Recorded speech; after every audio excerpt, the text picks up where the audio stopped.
Alright, guys, so chapter 2 of the Communist Manifesto by Karl Marx and Frederick Engels. Proletarians and Communists. So, chapter 2 is Proletarians and Communists. In what relation do the Communists stand to the Proletarians as a whole? The Communists do not form a separate party opposed to other working class parties. They have no interests separate and apart from those of the proletariat as a whole. They do not set up any sectarian principles of their own by which to shape and mold the proletarian movement. The Communists are distinguished from the other working class parties by this only. 1. In the national struggles of the proletarians of the different countries, they point out and bring to the front the common interests of the entire proletariat, independently of all nationality.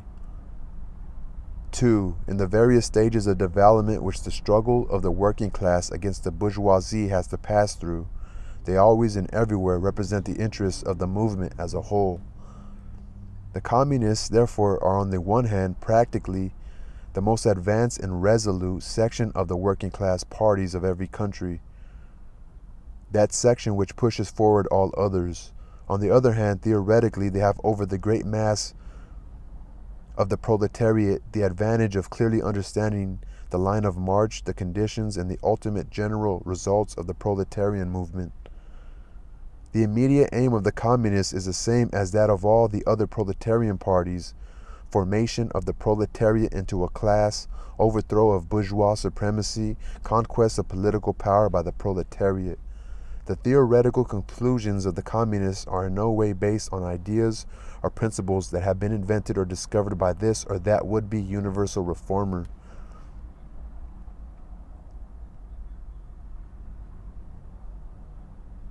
They merely express in general terms actual relations springing from an existing class struggle, from a historical movement going on under our very eyes. The abolition of existing property relations is not at all a distinctive feature of communism. All property relations in the past have continually been subject to historical change consequent upon the change in historical conditions. The French Revolution, for example, abolished feudal property in favor of bourgeois property. The distinguishing feature of communism is not the abolition of property generally, but the abolition of bourgeois property.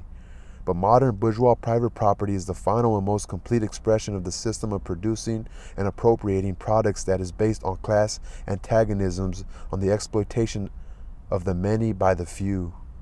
In this sense, the theory of the Communists may be summed up in the single sentence, abolition of private property. So in this sense, the theory of communists may be summed up in the single sentence, abolition of private property. We communists have been reproached with the desire of abolishing the right of personally acquiring property as a fruit of a man's own labor, which property is alleged to be the groundwork of all personal freedom, activity, and independence. Hard-won, self-acquired, self-earned property. Do you mean the property of the petty artisan and of the small peasant, a form of property that preceded the bourgeois form? There was no need to abolish that. The development of industry has to a great extent already destroyed it and is still destroying it daily. Or do you mean modern bourgeois private property? But does wage labor create any property for the laborer? Not a bit. It creates capital, i.e., that kind of property which exploits wage labor and which cannot increase except upon condition of begetting a new supply of wage labor for fresh exploitation. Property in its present form is based on the antagonism of capital and wage labor. Let us examine both sides of this antagonism. To be a capitalist is to have not only a purely personal but a social status in production. Capital is a collective product, and only by the united action of many members, nay, in the last resort, only by the united action of all members of society, can it be set in motion.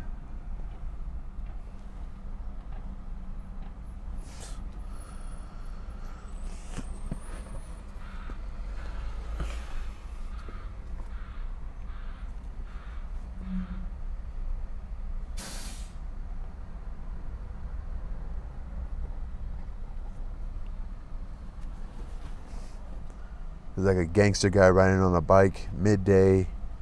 He looks like he's almost like 40 years old.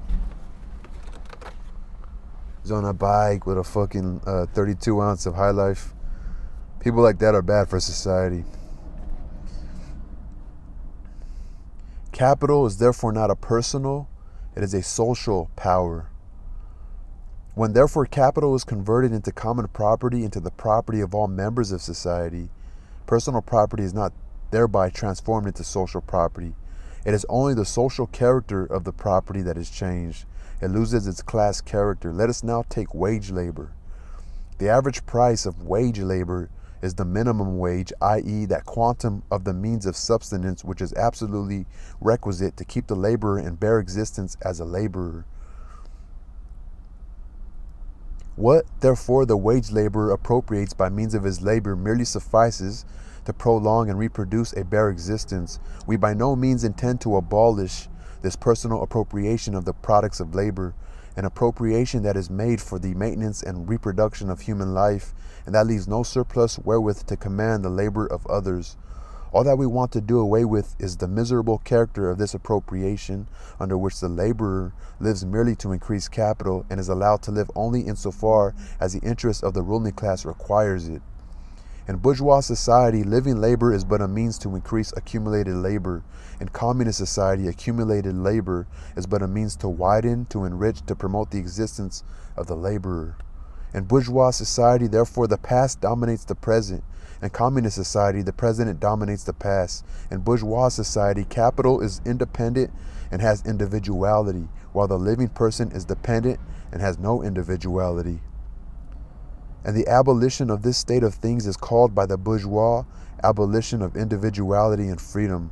And rightly so, the abolition of bourgeois individuality, bourgeois independence, and bourgeois freedom is undoubtedly aimed at.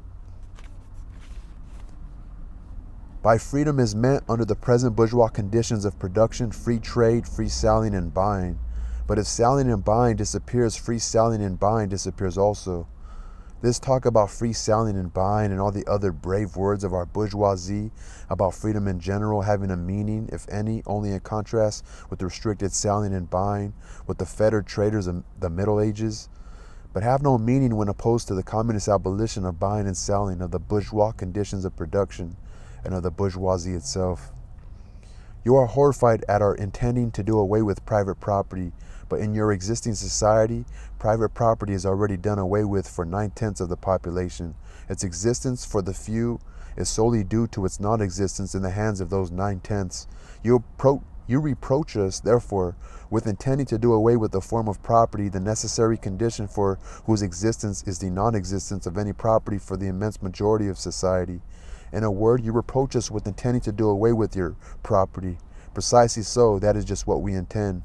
From the moment when labor can no longer be converted into capital, money, or rent, into a social power capable of being monopolized, i.e. from the moment when individual property can no longer be transformed into bourgeois property, into capital, from that moment you say individuality vanishes. You must therefore confess that by individual you mean no other person than the bourgeois, than the middle class owner of property. This person must indeed be swept out of the way and made impossible. Communism deprives no man of the power to appropriate the products of society. All that it does is to deprive him of the power to subjugate the labor of others by means of such appropriation. It has been objected that upon the abolition of private property, all work will cease and universal laziness will overtake us. According to this, bourgeois society ought long ago to have gone to the dogs through sheer idleness. For those of its members who work acquire nothing, and those who acquire anything do not work. The whole of this objection is but another expression of the tautology. There can no longer be any wage labor when there is no longer any capital. All objections urged against the communist mode of producing and appropriating material products, all objections urged against the communist mode of producing and appropriating material products have in the same way been urged against the communist modes of producing and appropriating intellectual products. Just as to the bourgeois, the disappearance of class property is the disappearance of production itself, so the disappearance of class culture is to him identical with the disappearance of all culture. That culture, the loss of which he laments, is for the enormous majority a mere training to act as a machine. But don't wrangle with this so long as you apply to our intended abolition of bourgeois property. The standard of your bourgeois notions of freedom, culture, law, etc. Your very ideas are but the outgrowth of the conditions of your bourgeois production and bourgeois property, just as your jurisprudence is but the will of your class made into a law for all, a will whose essential character and direction are determined by the economic conditions of existence of your class. The selfish misconception that induces you to transform into eternal laws of nature and of reason the social forms springing from your present mode of production and form of property. Historical relations that rise and disappear in the progress of production, this misconception you share with every ruling class that has preceded you. What you see clearly in the case of ancient property, what you admit in the case of feudal property, you are of course forbidden to admit in the case of your own bourgeois form of property. Abolition of the family, even the most radical flare-up at this infamous proposal of the communists. On what foundation is the present family, the bourgeois family, based? On capital, on private gain? In its completely developed form, this family exists only among the bourgeoisie, but this state of things finds its complement in the practical absence of the family among the proletarians and in public prostitution. The bourgeois family will vanish as a matter of course when its complement vanishes, and both will vanish with the vanishing of capital. Do you charge us with waiting to stop the exploitation of children by their parents? To this crime we plead guilty. Do you charge us with wanting to stop the exploitation of children by their parents? To this crime we plead guilty. But you will say we destroy the most hallowed of relations when we replace home education by social. And your education, is not that also social and determined by the social conditions under which you educate, by the intervention of society, direct or indirect, by means of schools, etc.? The communists have not invented the intervention of society and education. They do but seek to alter the character of that intervention and to rescue education from the influence of the ruling class. The bourgeois claptrap about the family and education, about the hollowed correlation of parent and child, becomes all the more disgusting the more, by the action of modern industry, all family ties among the proletarians are torn asunder and their children transformed into simple articles of commerce and instruments of labor. But you communists would introduce community of women, screams the whole bourgeoisie in chorus. The bourgeois sees in his wife a mere instrument of production. He hears that the instruments of production are to be exploited in common and naturally can come to no other conclusion than that the lot of being common to all will likewise fall to the women. He has not even a suspicion that the real point aimed at is to do away with this status of women as mere instruments of production. For the rest, nothing is more ridiculous than the virtuous indignation of our bourgeois at the community of women which they pretend is to be openly and officially established by the communists. The communists have no need to introduce community of women. It has existed almost from time immemorial. Our bourgeois, not content with having the wives and daughters of the proletarians at their disposal, not to speak of common prostitutes, take the greatest pleasure in seducing each other's wives. Then he's sending shots. Bourgeois marriage is in reality a system of wives in common, and thus, at the most, what the communists might possibly be reproached with is that they desire to introduce in substitution for a hypocritically concealed and openly legalized community of women. For the rest, it is self-evident that the abolition of the present system of production must bring with it the abolition of the community of women springing from that system, i.e. of prostitution, both public and private. The communists are further reproached with desiring to abolish countries and nationality. The working men have no country. We cannot take from them what they have not got, since the proletariat must first of all acquire political supremacy, must rise to be the leading class of the nation, must constitute itself the nation. It is so far itself national, though not in the bourgeois sense of the word. National differences and antagonisms between peoples are vanishing gradually from day to day owing to the development of the bourgeoisie, to freedom of commerce, to the world market, to uniformity in the mode of production and in the conditions of life corresponding thereto. The supremacy of the proletariat will cause them to vanish still faster. United action of the leading civilized countries, at least, is one of the first conditions for the emancipation of the proletariat. In proportion as the exploitation of one individual by another is put an end to, the exploitation of one nation by another will also be put an end to.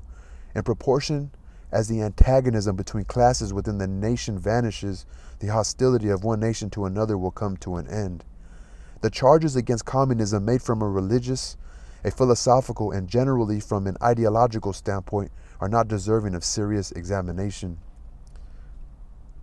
Does it require deep intuition to comprehend that man's ideas, views, and conceptions, in one word, man's consciousness, changes with every change in the conditions of his material existence, in his social relations, and in his social life?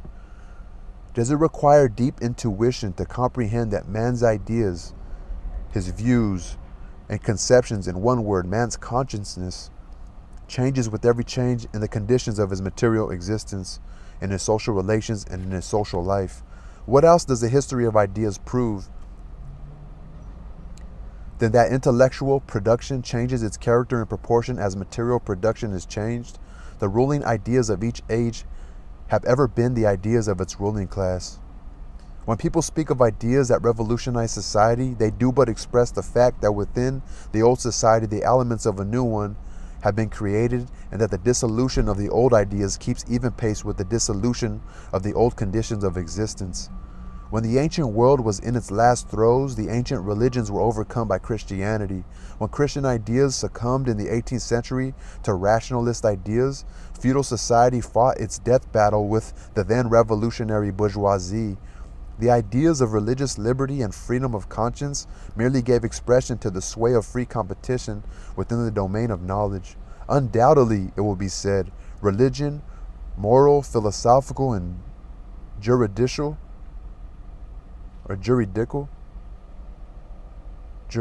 ideas have been modified in the course of historical development, but religion, morality, philosophy, political science, and law constantly survive this change. There are, besides, eternal truths such as freedom, justice, etc., that are common to all states of society, but communism abolishes eternal truth. It abolishes all religion and all morality instead of constituting them on a new basis. It therefore acts in contradiction to all past historical experience. What does this accusation reduce itself to? The history of all past society has consisted in the development of class antagonisms that assume different forms at different epochs. But whatever form they may have taken, one fact is common to all past ages, viz., the exploitation of one part of society by the other. No wonder then that the social consciousness of past ages, despite all the multiplicity and variety it displays, moves within certain common forms or general ideas which cannot completely vanish except with the total disappearance of class antagonisms. The communist revolution is the most radical rupture with traditional property relations. No wonder that its development involves the most radical rupture with traditional values or with traditional ideas. But let us have done with the bourgeois objections to communism. We have seen above that the first step in the revolution by the working class is to raise the proletariat to the position of ruling class to establish democracy. The proletariat will use its political supremacy to wrest, by degrees, all capital from the bourgeoisie, to centralize all instruments of production in the hands of the state, i.e. of the proletariat organized as a ruling class, and to increase the total of productive forces as rapidly as possible.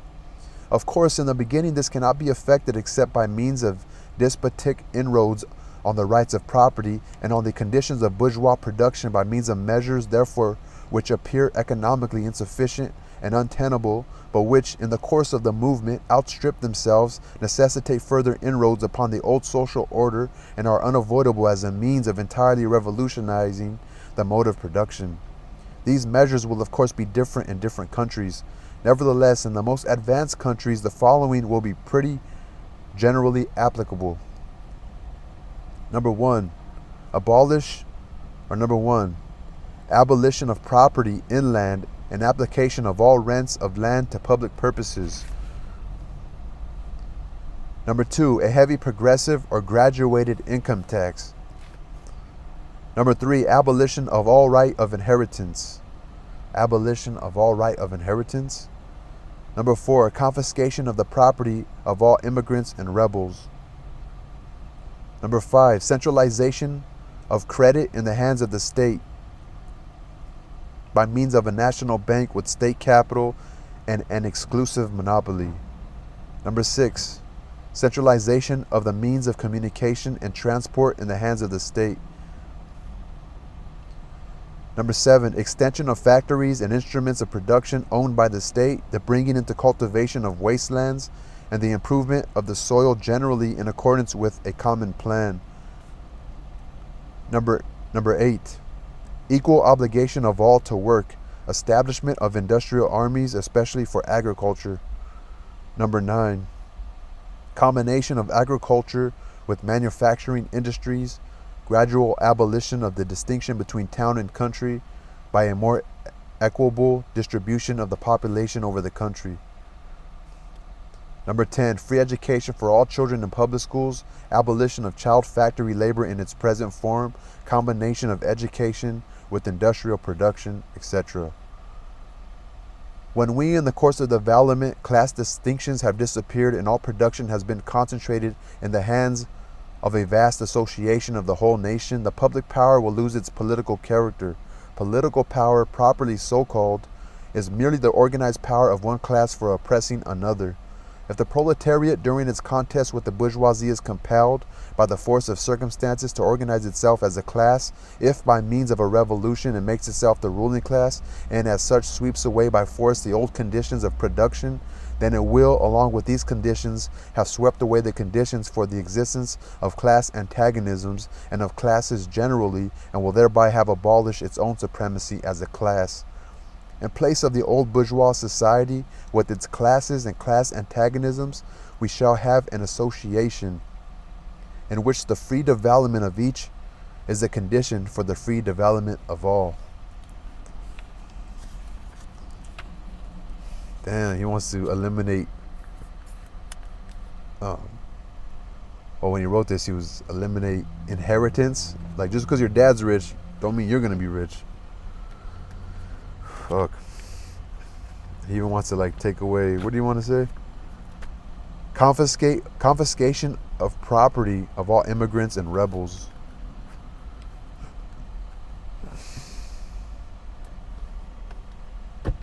I don't know if it's like, I don't know, illegal immigrants or just immigrants in general. It doesn't make sense for America because, I mean, people's grandparents who are immigrated here got their papers legally. Like, this would be more of like a illegal immigrants and those who commit crimes and are bad for society, like criminals, sexual criminals, people who sell drugs, people who commit fraud, just bad people. Anyway, that was interesting.